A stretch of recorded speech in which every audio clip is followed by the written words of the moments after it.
Hi, and welcome back. This is my third on a multi-part series of answering the most commonly asked questions when it comes down to Canadian financial planning. This video is all about risk and insurance planning and how to make sure that you and your family are properly covered. Because having a good risk plan is what protects everything else you're building. It's a safety net under your life that you're working so hard to create for the people you love. My name is Quinton Chambers. I'm a financial planner and portfolio manager. I've been doing this work for over a dozen years. And one thing to me is clear. People just like you are leaving real money on the table. And on this channel, I show you how to put it back in your pocket. How much insurance do I need to protect myself and my family? It's such an important question. And the honest answer is, it depends on your life, not a formula.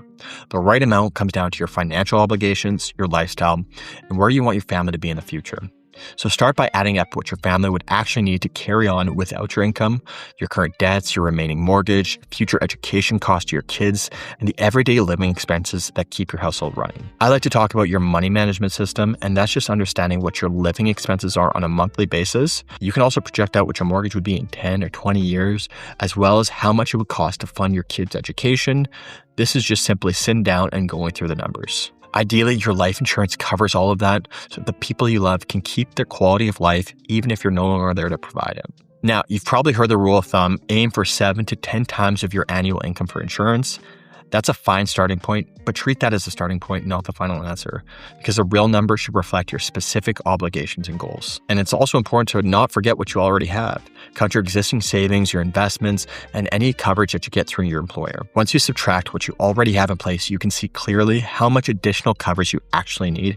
No more, no less. What are the different types of insurance and when should I get them? When it comes down to the different types of insurance, there's a handful of the main types. And once you understand what each one does, choosing them gets a lot easier. Let me walk you through them. Term insurance covers you for a set period, say 10, 20, or 30 years. It's generally the most affordable option, which makes it ideal for temporary obligations like covering your mortgage or providing for your family until your kids are financially independent. And then we have your general health insurance, which covers the medical costs your government plan does not. Things like dental, vision, and prescriptions.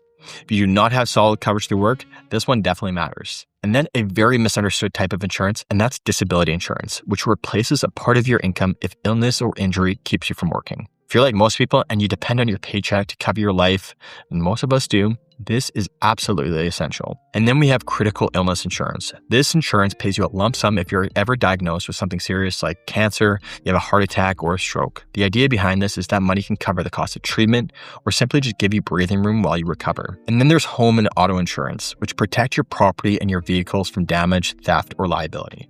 The goal there is to have enough coverage to actually replace your assets or handle a major repair, not just the bare minimum. Now, with this type of insurance, it's always so important to understand what your deductible is, as that's the upfront cost to getting the benefit of that insurance. How can I protect my income if I get sick or injured? This one is the most overlooked questions in all of financial planning, and it might be the most important. Now, especially if you're young, your biggest asset isn't your house or your portfolio, it's your ability to earn income. So it's important you protect it.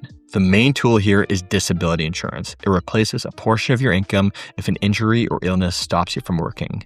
Policies vary a lot, so look at the coverage that protects at least 60 to 70% of your current income. It's also important to check whether it covers short-term, long-term, or both. And pay close attention to the waiting period, which is how long you have to wait before the benefit actually kicks in.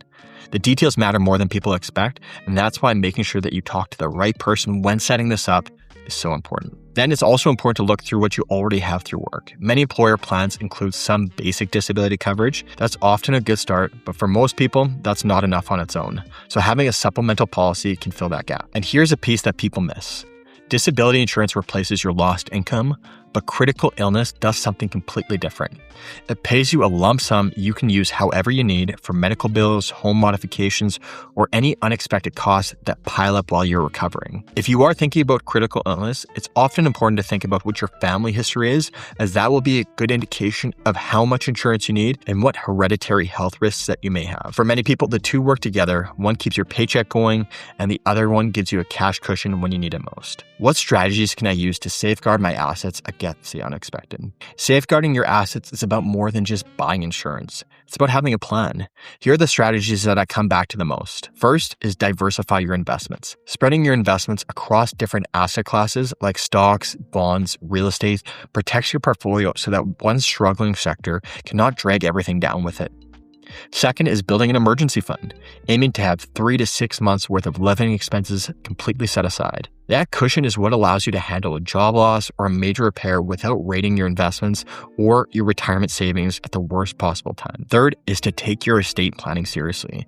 The right plan makes sure your assets go where you want them to, and it can help reduce the tax burden on your heirs. At minimum, that usually means having a will and power of attorney, and where it fits, having a trust to protect what you've built. And fourth, the one that almost everyone forgets, review your coverage regularly. Your life keeps changing and your insurance needs are going to change right along with it. A new home, a new child, a new business. Revisit your policies on a regular enough basis so that they match the life that you're actually living, not the one that you lived 5 years ago. So here's the bottom line. Risk planning and insurance will never be the flashiest part of your financial life, but they are the foundation everything else stands on. When you understand your real coverage needs, protect your income, and put strategies in place to safeguard your assets, you can create something genuinely valuable.